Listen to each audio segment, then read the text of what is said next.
Pada suatu pagi yang berkabut di wilayah Pegunungan Topo, kabar intelijen dari Tentara Nasional Indonesia menyebutkan adanya pergerakan besar dari kelompok yang menamakan dirinya Organisasi Papua Merdeka. Informasi itu diperoleh setelah tim pengintai darat mendeteksi aktivitas mencurigakan di sebuah kompleks persembunyian yang telah lama dicurigai sebagai pusat komando kelompok tersebut.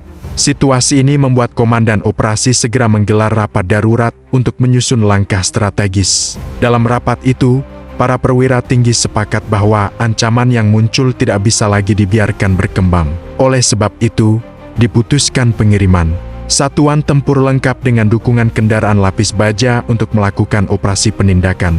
Keputusan itu diambil karena laporan menunjukkan bahwa kelompok tersebut menyimpan persenjataan berat yang dapat mengancam keamanan masyarakat sekitar. Menjelang siang hari, konvoi kendaraan lapis baja Tentara Nasional Indonesia mulai bergerak. Dari pos operasi utama, deru mesin yang berat menggema di antara tebing-tebing yang menjulang, seolah memberi tanda bahwa operasi besar sedang dimulai. Pasukan sudah dibagi ke dalam beberapa formasi agar dapat menutup seluruh jalur keluar dari markas musuh.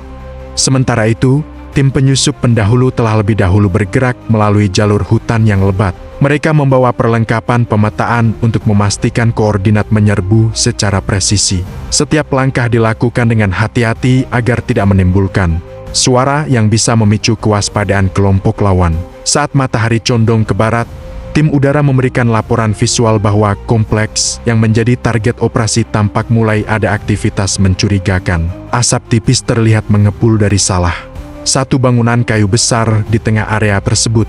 Komandan operasi memahami ini sebagai tanda bahwa kelompok tersebut sedang mempersiapkan sesuatu.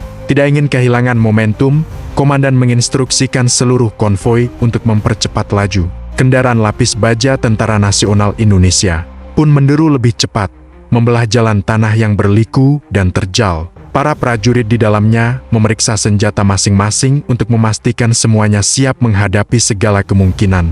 Sesampainya di perbatasan hutan Topo, kendaraan pertama berhenti untuk memberi ruang bagi tim penembak jitu yang akan mengambil posisi strategis. Mereka memanjat tebing-tebing kecil dan mencari sudut pandang terbaik untuk mengawasi markas kelompok tersebut. Gerakan mereka begitu senyap, seolah menyatu dengan bentang alam. Beberapa menit kemudian, laporan dari penembak jitu menyebut bahwa pintu-pintu markas mulai dijaga oleh beberapa anggota kelompok bersenjata. Pengamanan ini lebih ketat dari biasanya, menandakan bahwa operasi mereka memang sedang berlangsung. Komandan operasi memutuskan bahwa penyerbuan harus dilakukan secepat mungkin. Untuk pertama kalinya dalam operasi itu, suara keras terdengar. Itu adalah tembakan peringatan dari salah satu penjaga markas yang tampaknya menyadari kehadiran pasukan negara. Tembakan itu membuat situasi berubah menjadi genting. Komandan langsung mengeluarkan perintah untuk bergerak. Kendaraan lapis baja yang berada di posisi depan mulai melaju masuk menuju halaman depan markas. Dengan perlindungan baja tebal, kendaraan itu menahan tembakan dari kelompok bersenjata yang mencoba melakukan perlawanan. Suara tembakan memantul dari lapisan besi, sementara pasukan di belakangnya keluar dari kendaraan dan mengambil posisi bertahan. Dalam hitungan detik, pertempuran pecah dari berbagai arah. Para prajurit Tentara Nasional Indonesia menembakkan senjata mereka secara terukur, memastikan bahwa setiap tembakan terarah pada posisi lawan tanpa merusak struktur lingkungan sekitar yang dihuni warga sipil. Asap mulai mengepul dari beberapa sisi markas. Melihat tekanan dari arah depan semakin besar, kelompok bersenjata mencoba melarikan diri melalui jalur belakang. Namun mereka tidak mengetahui bahwa tim penyusup telah lebih dulu menutup jalur tersebut. Saat mereka keluar, pasukan penyusup dengan sigap melakukan penyergapan, membuat rencana pelarian itu dipatahkan.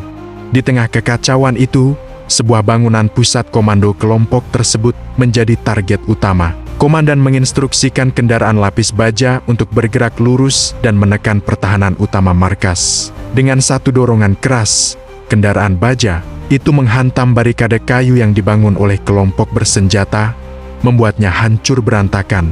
Tembok kayu yang rapuh tidak mampu bertahan menghadapi berat dan kekuatan mesin baja itu.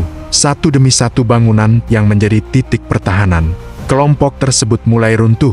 Ledakan kecil terjadi akibat amunisi mereka yang tersimpan di dalam salah satu gudang. Suasana medan pertempuran berubah drastis. Gambaran markas yang sebelumnya berdiri sebagai tempat persembunyian kini telah porak-poranda. Para prajurit tentara nasional Indonesia terus maju, memastikan tidak ada ancaman tersisa yang dapat membahayakan masyarakat.